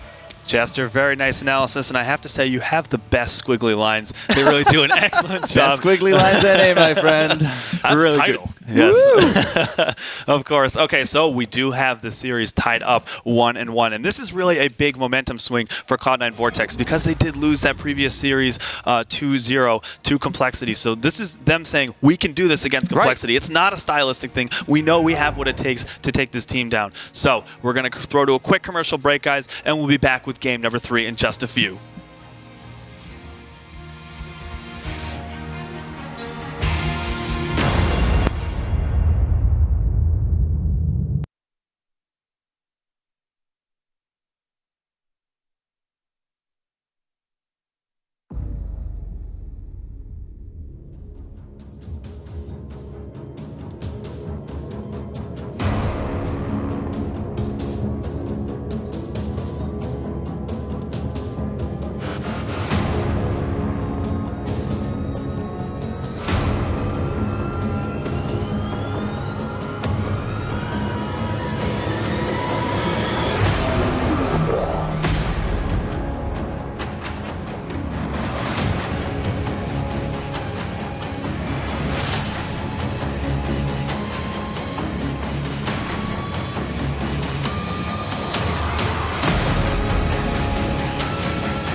World of Warcraft, Warlords of Draenor, rated teen. Welcome back, everyone, to the North America June Open. We find ourselves in the middle of a very heated battle between Cloud9 Vortex and compLexity. The series is tied up now at 1-1. And this probably has to be the most intense series we've had this tournament. I'm going to lose my voice before the series ends. It's okay, but the matches, they are well worth it. Yes, really, both of these teams showing that they can take very aggressive styles, especially on Tomb of the Spider Queen, and also very not so aggressive, maybe a little bit more I say not really laid back per se, but they're looking for the late game, and with these promote styles, especially with the the Globe of Annihilations building those up. So cool to see how versatile these teams both really are. Now we've seen an Azmodan ban. We've also seen now that pick, and the stacking game is not really unknown to these gents, but that's also now both maps that we previously saw these teams compete on. Game number 3, especially with so much on the line, who knows what we're about to see next? That's right. But, of course, you guys need to let us know what you think of this series thus far. Who do you think is going to win? Please follow us at Blizz Heroes and use the hashtag HeroesWC. We need to know what you guys think. What are the predictions? Who is going to win this series and advance to the lower bracket finals? Because remember, the team that advances here faces Cloud9 Maelstrom. So we could have the Cloud9 battle. Vortex versus Maelstrom, or compLexity could just move forward, aiming for that title. We're going to find out, but we want to know what you think. Yeah, that's right. But of course, they would be able to get their chance for the second rematch. They did, again, play against Maelstrom in the winners bracket. They did lose 2-0, but they're looking for their redemption as well. Well, so far that this rematch of compLexity and Cloud9 Vortex has definitely gone into match 3. It's different. It's a different outcome thus far. Winner will take on. Will it be again the compLexity Cloud9 Maelstrom rematch, or will it be a sister team kill? And we do find that this series is tied up at 1-1, but we're looking to try to jump into this draft so that we can see what the compositions are going to be for both teams. All right, guys, the map here, it's Sky Temple, game number 3, and we're going to see what the first bans are. Going to start with Kerrigan. All right, and the compLexity, the response is... It's Illidan. How many times have we seen this? These two heroes have been banned out quite a few times thus far, and they're just really showing that the name of the game is aggression between these two teams. It really just goes to show, the reputation that not only Fan, but now McIntyre have accrued throughout their time here in Heroes of the Storm, because this is, I think, the third or fourth time between not even just these teams. These characters have such reputations when in the hands of these players. And Zeratul, yes, picked up very, very quickly for Cloud9 Vortex. And you know, complexity, especially McIntyre, showed that he is more than capable of making use of this hero. So a great hero for Cloud9 Vortex to grab, but also kind of a snipe to take that away from complexity. So one thing we haven't seen a lot of is the Zeratul paired with Abathur. So that could happen in this tournament. But Jaina picked up, likely going to be Sylvanas as well. There she is. Very just standard pickups, and they have so much control in the battlefield and just the push potential, the AoE, they have it all.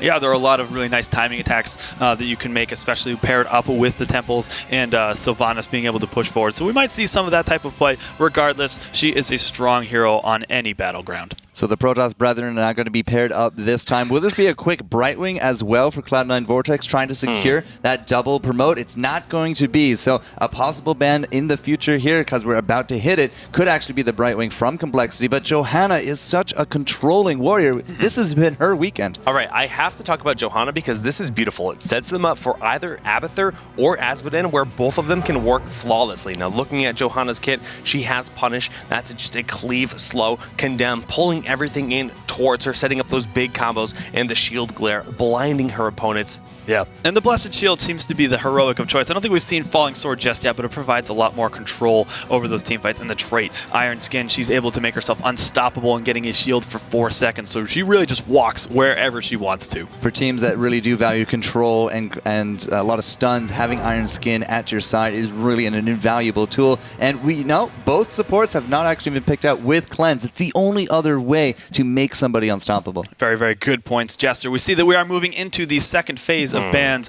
Complexity taking Kael'thas out of the equation. What is it going to be for Cloud9 Vortex? Malfurion, would you believe? Wow.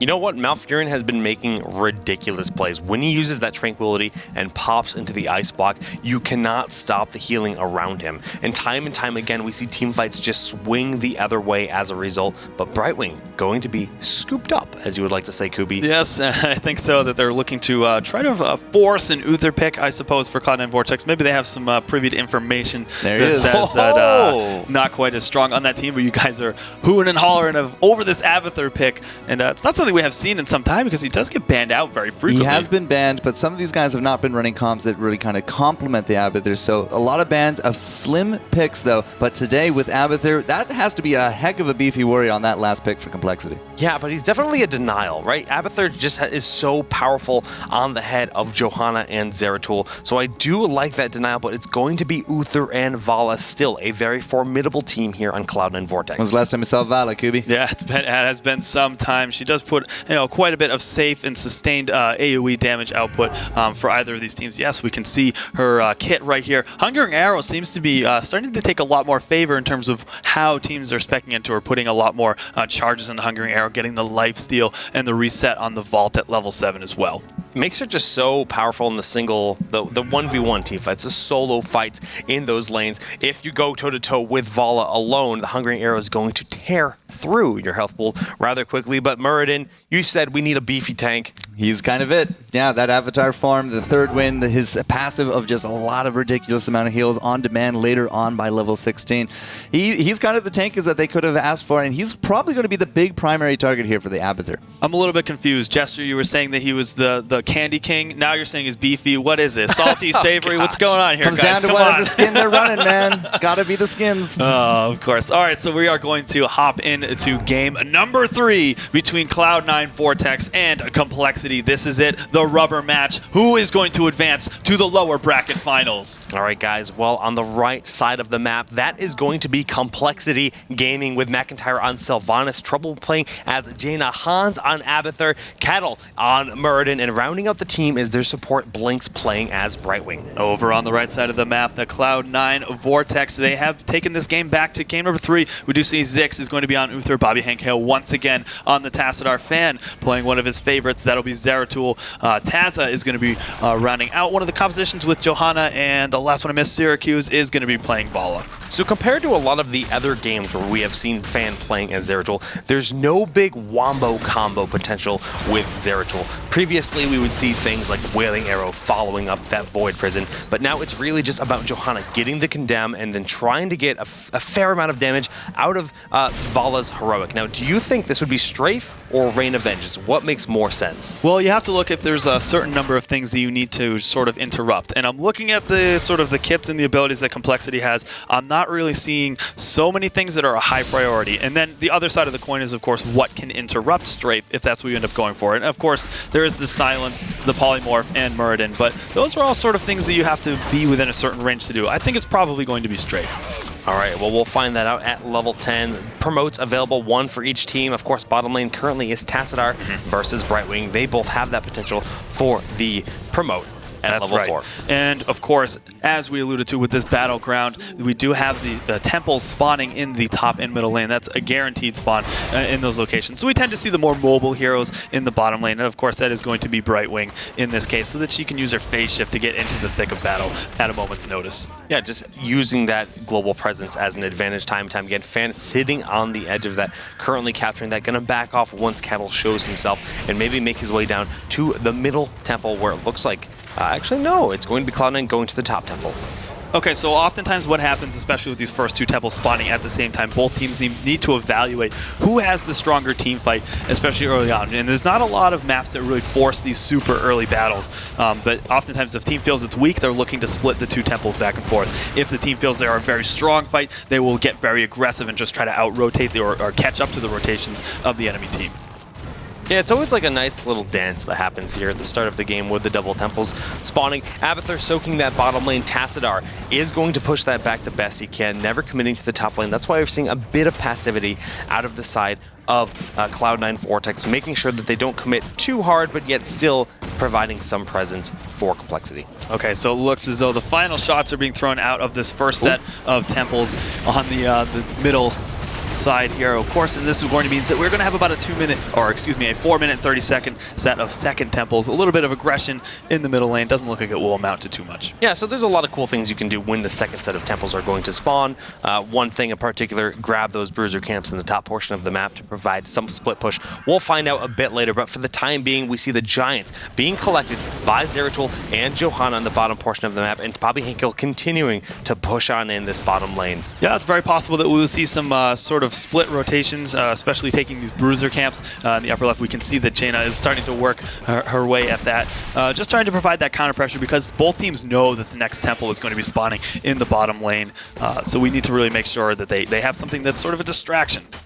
All right, well, we'll find out what the talents are pretty soon to give you guys an update on that. But we do see Brightwing in the bottom lane with that hat is doing his best to battle back those Giants, the promotes of Tassadar, a formidable wave pushing on in. That's right. Okay, so in just about another minute or so, we will see that temple spawning. So that's going to mean that we will start to see the rotations to the bottom side of the map. All right, we do have the talents up, and we do have a mule on Abathur. Not something that we haven't seen picked up too much. And really what the mule does, of course, it's a summonable unit. If you guys have played StarCraft, you are very familiar with this. But what it does is repair structures on some that have been damaged beyond repair. So at this point, what it will do is we know where the structure damage is going to be hitting based on the temple's locations. So these are good places to put mules down so that you can sort of recover some of this damage back. All right, guys. Well, we do see that Bobby is pushing down this bottom lane once more. Looking at the talents, it's going to be Cleanse picked up here for Uther. So 1 Cleanse. Brightwing did not opt to go for Gust of Healing on that side. And yes, the Bruisers, we see the timing. We mentioned that was a possibility. Around 440, you want to make sure you have these Bruisers march down the top lane to maximize it. That's exactly what they're going to do. Okay, we talked about the potential for Vala to go for these Hungering Arrow build styles. That's exactly what we're going to see. So that's more lifesteal charges being thrown onto it. And every time the Vault is used, it resets the cooldown of that ability. So look to see some more sort of isolated locations where she's able to guarantee that the repeated bounces of the Hungering Arrow will be able to hit. Yeah, it's a great point. It's just like one of those fine arts of Vala. You see, she's going to utilize that when there are no minions around her in that situation, maximizing the heroic damage to the opposing team. Right now, Johanna sitting on the bottom shrine. It is the only shrine available in the map, and in favor of Cloud9 Vortex, they have the Bruisers in the top lane.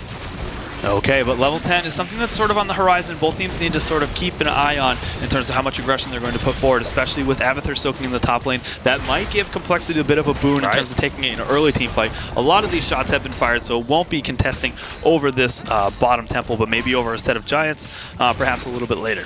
Yeah, but the bottom 4 did in fact go down, so that's really helping Cloud9 Vortex keep up in that experience, even when they're missing out on some of that soak in the top lane. They will now rotate across the map now that the temple has expired, going to collect the maximum experience and hitting level 10. All of a sudden, Vortex has taken a huge experience lead despite this sort of split soak from Abathur, who has been taking a bit of a passive role, especially you can see that he's back behind his keep wall. Probably a bit afraid of Zeratul sort of roaming around, trying to pick up the location that he's in and sort of hunt, because he can safely get to those backlines through the use of his cloak. He really can, and that's one of the crazy things about that hero. But level 10 has been reached. Kubi, what do we have for the heroics? Okay, Cloud9 Vortex, they have picked up the Archon, the Void Prison. We see the Blessed Shield, the Divine Shield, and it is going to be the Strafe. We talked about that a little bit earlier in terms of what that choice would be.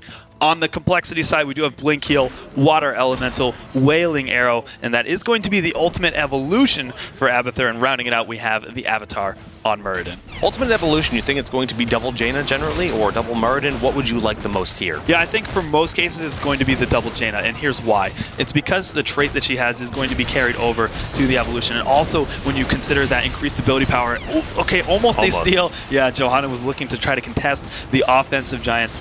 All right, so back to that point. If you have 2 Jainas, you can trigger each other's traits. And of course, Jaina's traits are, if you have something that's already chilled, which all of her abilities apply, you deal bonus damage. So that's quite a bit of multiplication in terms of being able to proc each other's traits. It's a big deal in team fights. Yeah, and if you time that out with the Water Elemental, which also provides the chill just with its basic attacks, it gets a bit scary in those situations. Bobby Hankill being aggressed upon by that Jaina, moving forward with the phase shift of Brightwing. They're going to try to lock him down, the Blizzard connecting with the first wave, but the assistance of Zixz with those heals on Uther will be plenty. Yeah, we'll be able to get back. And of course, Syracuse also, in case the team fight erupts. We do have 3 seconds until the next set of temples have spawned. And really the name of the game, especially on this map, is keeping your structures up. And we do have the Mule on Abathur over on the complexity side of things. It still has not really helped them too much in terms of getting a structural advantage. They find themselves now down 1 fort. Yeah, 1-4 and definitely down, but the top 4 being sieged up heavily. Void Prison was used on Trummel there. Fan gonna try to get out of the situation. The Poly goes down. Will he have the blink in time? No, he will end up falling in this battle. That's gonna give a lot of control of this top temple, and they could rotate down to the bottom if they want to get super aggressive. Cattle with the battle. I gotta say the Abathur hat was really, really strong in terms of being able to lock down the fight, and of course using the Avatar, maybe not the best of things to throw down one of the longer cooldowns heroics at this point. Yes, I don't think it's going to be able to stay yet because it does not out-heal. I don't think. Hold on a second. What is that? Splitting the shots and took out the well. This is kind of a big deal. We might actually see a heavy rotation from Cloud9 to try to clean this up at some point. That's I mean, the Mule, it's already got the value that it wants. It's now, I feel like Trump, the value town is here, and that Mule is the mayor. All right, so in the middle of the map, we do just see a lot of aggression. Both teams just going to collect those mercenary camps. That's, of course, not really aggression, but we're going to call it aggression for the time being. Mercenary camps for both teams, and they're continuing to rotate around. Cloud9 Vortex, they want to hit level 13. And level 13 has been hit already for complexity. Some of the big ones, we do have the Ice Block, of course. Comparing that up with the Blink Heal is very, very strong for Brightwing. What else do we have? Everything else seems to be pretty standard, with the exception, actually, of level 13 for Abathur. It is going to be one of the more Locust-style builds, so we're not going to see that full symbiote that we're used to seeing.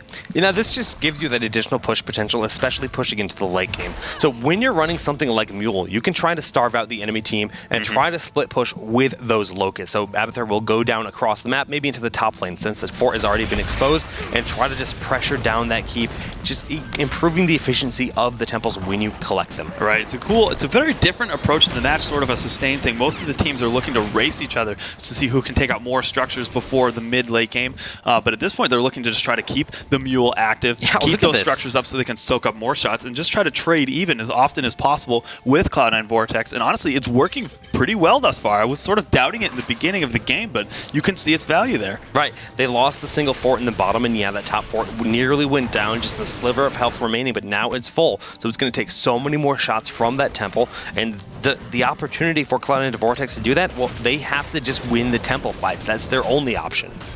Okay, so level 13 was also reached for Cloud9. We do have, I think the biggest of note is of course the Shrink Ray for Uther, and that's really going to be able to take down 50% of the damage from whatever hero gets targeted on complexity side, but there's going to be a lot of targets to throw it at, especially when there's 2 Janas. So you're only going to be able to take away really half of the damage. So a nice attempt, but I mean, they're going to have to do a little bit more to make sure the positioning is on point to dodge those skill shots. Yeah, but I like this response out of Cloud9. They're saying, you know what, you want to run with Mule, we already have your bottom lane exposed, we're going to put our focus there. Using these Giants, using Johanna in that bottom lane, they're just forcing the position on the team of complexity. Yes, they've split these temples up for the time being, which really, when you look at it from just an objective standpoint, it is going to be favorable for complexity, especially considering that Mule. But we saw some slightly aggressive play from Fan and the crew in the bottom lane. They're really just trying to sort of bounce back from this strategy that complexity is throwing out. Yeah, and we will see the Mule going down to the top lane, but I think there's still a fair amount of ammunition left. I don't think the Mule will be able to save that top fort, unfortunately. It's going to be a little bit close. Actually, no, those remaining shots will be able to take it down. You're right about that. But still, anytime that they're able to cancel out those shots that are guaranteed to hit those structures, it's going to be a nice boon in their favor. So far, the structures are pretty much dead even. Yeah, very close game at this point in time, but again, we do have to mention the Mule time and time again. Level 16 picked up for complexity, Cloud9 Vortex just around the corner. Yeah, more Locust upgrades. That is, of course, the trait for Abathur. So perhaps the range was grabbed at level 13. You do have the Locust Nest as well. So a lot more split pushing that we're looking to see perhaps a little later in this game. So this is when you're going to start to see Abathur teleporting across the map using that tunnel to go across and trying to just give the pressure in maybe the top or the bottom lane. Zeratul could opt to attempt to hunt him down in these scenarios, but we're going to have to see that whole dance happen. It's all about sort of keeping eyes on that Abathur, just trying to sort of think ahead. What is the Abathur going to be doing next? Where is the smartest location for him to go? And we see Hans at the very moment is just sort of playing safe. We're not really trying to overcommit, making sure that those mules are on point, constantly using them as soon as it's off cooldown because they're really building into this strategy. Yeah, that's what you have to do here in Sky Temple. Bobby Hankill all alone in the bottom lane. We do see that Kettle has Dwarf Toss his way into battle, but that means he doesn't have it as a defense. The Condemn pulling him in. We do see the slow coming out from Johanna, but this is pretty much a full team fight happening out of nowhere. Yeah, it's a very, very low takedown game thus far, and we see that Bobby Hankill is going to be quite forward time and time again, but he does have those safety nets with the Prescience. Tazza using the Unstoppable will take the damage from the Stormbolt, does not get stopped, and this seems to be a full retreat for Cloud9. Ooh, but Bobby is getting quite low, forced to pop the Archon. The damage is coming out, but I don't know if it's enough. Stormbolt will lock him down, allowing them to retreat. Mounting up is Cattle, backing on out from here, and there is a temple in the middle of the map. Yeah, no evolution has been used at this point, so they weren't looking to really fully commit, especially after the bounce back we saw from the Zeratul there. So, okay, we're looking at this next temple spawning, and at this point, you can't just keep muling up. That's another thing. So it's a nice strategy as long as you're trading out temples, but at some point you have to try to commit, and they do have this level lead. I would like to see complexity push to their advantage.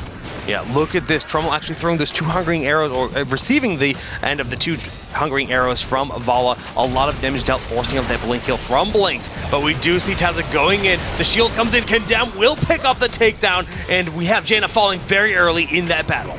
Okay, I mean, it just kind of seems like there's a constant 4v5. I was really looking for the ultimate evolution to be used in that sense, and still not looking for it. There was sort of like a half-specking into the symbiote, the hat ability that you see pop up over some of the heroes, at least for the attack speed that was grabbed at level 4. But especially if you're going to go for the ultimate evolution, you need that presence in the team fights. You really do, and once you lose your big damage dealer like that, they do have to back on out. They realize that Cloud9, they're looking quite good. They've caught up in experience. They're grabbing mercenary camps across the map, having that hero advantage right now. I don't think they'll posture for the boss, but all things considered, they're dealing with the mule. That's a good point, but I got to go back to the Abathur thing. It's a very difficult task if you run Ultimate Evolution to know the moment that you need to make use of the clone, because you have a limited lifespan on that clone. So really having a knack for knowing when the team fights are about to erupt to be able to get full use out of that ability is super important, and it's really what separates some of the really strong Abathur players. It's not easy, like you said. All right, level 19 about to be reached. The Storm Talons getting closer every moment of this game. All 5 members on both sides back up, ready for action. It's going to be more than a minute before the next temple spawn in this match. How do you think they approach this? Do they just wait for 20? Should they look for a team fight? What is the way to approach this on both sides? I would have to go ahead and say the Cloud9 Vortex should look to try to get as aggressive as possible, especially considering this mule. They need to find themselves a strong team fight. I even think that it's probably not, you don't need to wait to level 20 at this point, because the mule, it will continue to get value if you let it sit there, and the structures are very even at that point. So especially if one temple pops up, I think Vortex is going to look to get aggressive. Now, compLexity, if we see 2 temples, go for it, make the split. But if we see the 1, I think that they are also going to have to see a team fight. So, considering that it is a low takedown game thus far, I want to see some action. Let's see one temples pop. Yeah, just both these teams, they know what's on the line. If you fall here, this is going to be your tournament life coming to an end. And both teams, they just want to make sure they play as passively as possible because they respect the aggression available on both sides. Okay, so considering that both these teams are really looking to just try to get that advantage through compLexity, they want to make use of that mule. So again, they're probably looking to split, and I think that that might trigger some aggression out of Vortex, especially if they're able to soak enough to get to level 20 beforehand. It's so very close right now. Kubi, Cloud9 Vortex about to get those Storm Talents at this point in time. Both of the temples have been captured. The mule, of course, mitigating a lot of the damage when it's able to, and we will see that go down very soon. But they're just trading them out. Okay, level 20 has been hit for both sides. That is, of course, the Storm Talents. We do have the improved Archon, the Rewind for Zeratul. That means a lot more damage output, but more importantly, more follow-throughs can be triggered. The Storm Shield on Johanna, the Redemption on Uther, and the Bolt of the Storm for Vala. Oh no, they're trying to force Tazza off before they lose the keep, but the keep does go down, and they focus Jaina immediately. The Strafe has nothing to contest it. Bolt of the Storm will be enough from Fan, picking off Sylvanas, and the Void Prison is setting up devastation on Brightwing, but the Blink Heal is predicted by Uther, getting that stun, and there is the Bolt of the Storm by Syracuse. They're going to try to clean him up as well. Incredibly huge plays from Zeratul. Of course, that is going to be Fan on both sides. It was able to lock down the hero, but more importantly, that Void Prison was really, really clutch. If they were able to take out Cattlepillar at this point in time, they could make a huge push for the core. Of course, the keep has been taken down. The Abathur Hat doing the best they can to survive. They've actually turned their attention to try to take down this core. I'm not so sure they will be able to do it. Do we have any heroes coming back up? I don't know. Maybe they do. I mean, 30 seconds, Kubi, but look how low Fan is. The Abathur Hat is doing a lot of damage. Fan is going to go down. We see Tazza having to back out. That's going to be another takedown on Zeratul. Just Zixz, Tazza, and Bobby and Kill remain. The Stormbolt connects with the Abathur Hat. He is also 3 members fall from overcommitment. He does have the Redemption up, I believe. Yes, he does. So he will be able to stay alive. That means only 2 heroes for Cloud9 Vortex have stayed up. Yes, we see the mule hard at work. It will be able to heal up the core at this point in time. But both temples are being contested by Cloud9 Vortex. They know they still have a few heroes down on the opposing side. Zixz might have stayed too long. He already used that Redemption, and he's gonna go down. That's gonna be a very long takedown timer for him if he is not alive. Oh my goodness, Trummel chasing back Tassadar, but Dimensional Warp making him so very slippery. That's right. There is a 3-minute cooldown on the Redemption. He won't have it back up in time. He's looking to just distract as much as possible. He does go down. So that means they won't have their main support in the game for some time. That is going to make it difficult for Cloud9 Vortex to make any kind of engagement. Tazza chose the right hiding place. He gets away with the Hearthstone Murden. Not going to catch him while he's utilizing that. But 2 keeps still remain. They have the mule as an option. Even though they were able to sit on those 2 temples, they didn't get any more structures done. Okay, but they know they have the map control at this point in time. They're taking the aggressive mercenary camps. And I think Fan realizes that the next target will very likely be taking these giants, so he's going to try to get a head start on that so they aren't able to take this advantage a little bit further. Yeah, but that's not what they have in their sights. It's this top lane. They haven't removed a keep yet. They have the Bruisers. They have Sylvanas. They're poised to eliminate the keep at this moment. Okay, just sort of posturing in. Of course, it is in Cloud9's best interest to keep this keep alive. However, it means the sacrifice for heroes. That is not going to be a good look for them. So they're going to just try to play as passively as possible while also trying their best to defend. Yeah, they do a nice job just forcing them back. Again, Abathur is up.